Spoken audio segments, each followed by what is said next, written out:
Hopefully I'm in the frame. I'm trying to film this on my back camera, so it's a little bit better quality compared to my other videos. So I'm gonna talk about your skincare routine step by step and what should be going on first and what should be going on last. So first thing I'm gonna do, so I just cleansed my skin. I just showered, obviously. And then, so the first thing I'm gonna put on is the Epionce Balancing Toner. So I just spray it on. Some people, you can also put it on like a little pad and kind of wipe it off.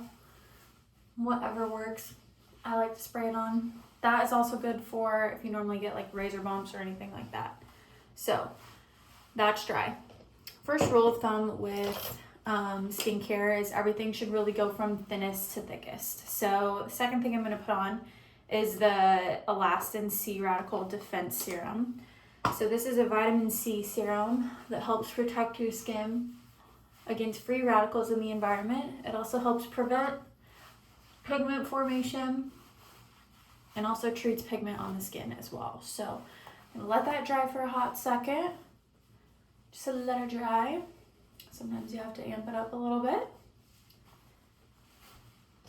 All right, the next thing I'm going to put on is the Alastin Restorative Skin Complex. So basically what I'm doing is cleansing, and then I'm doing my active ingredients on next so that they have time to seep into the layers of my skin that they need to be in. This one is a little bit thicker, which is perfect. Goes on pretty smooth, pretty glowy. I'm gonna let that dry for a second.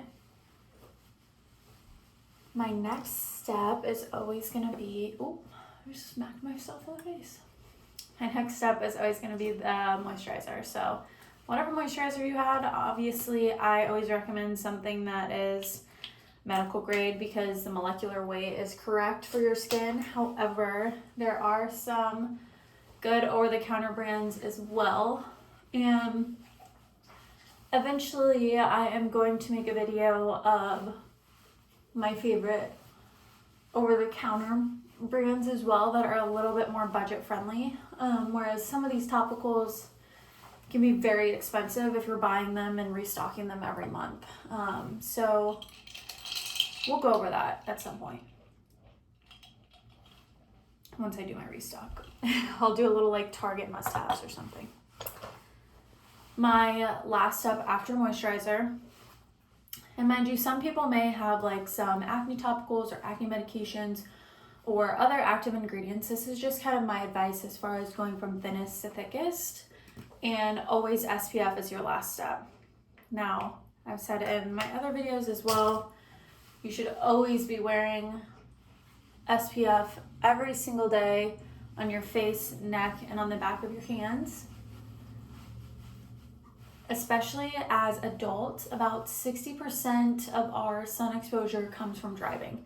So regardless, if you think you're not getting any sun exposure, you are, and it's through your car windows.